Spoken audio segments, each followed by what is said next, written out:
This week I planned a 2-part video about knitting at dog shows. Then life punched me in the face with a blown fuse, a torrential downpour, and 4 p.m. darkness. So I did what any rational person would do.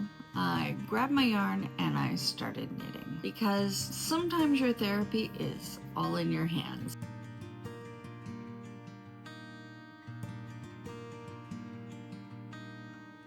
I was all set to film my dog show knitting videos. I had my shots planned, my motorhome was set up ready, 2 weeks of content all mapped out. It was nailed, right? Thursday night, I start filming. Then 5:45 in the morning hits. Blown fuse in the motorhome, no coffee. Fine, we pivot, right? That's what we do. We can't get our coffee, we pivot. But after stewarding all day, I got home and I fell asleep, and I woke up at 4 o'clock in the pitch black. In the Pacific Northwest in November, that's what you get at 4 o'clock. Then it poured.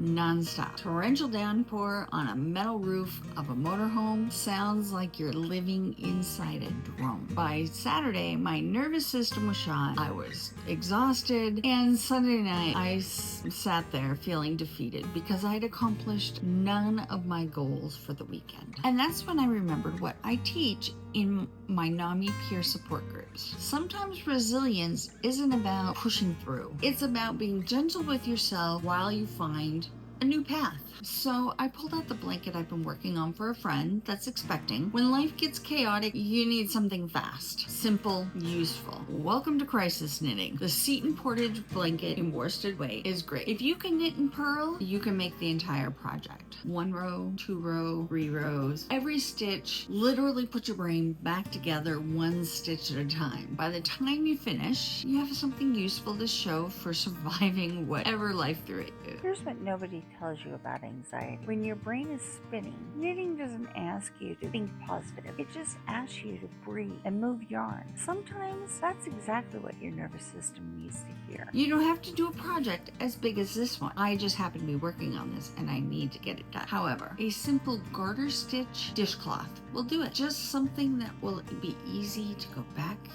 and forth and back and get back into the groove of things.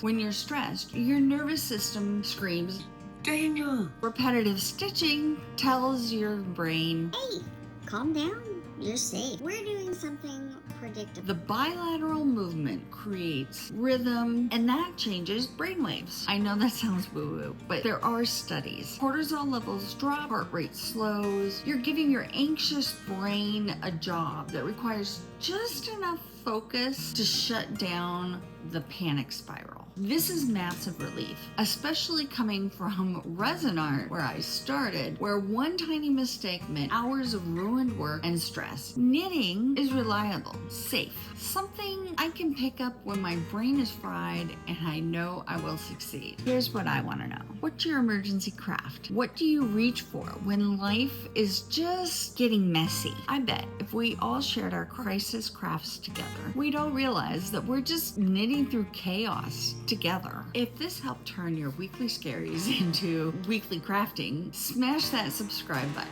I'm Arletta from Ignite Your Inner Artist, and every week I share how creativity can be your mental health superpower, even when life has other plans. Keep creating, keep surviving, and remember, when life throws you a curveball, reach for your yarn. That garter stitch is your therapy.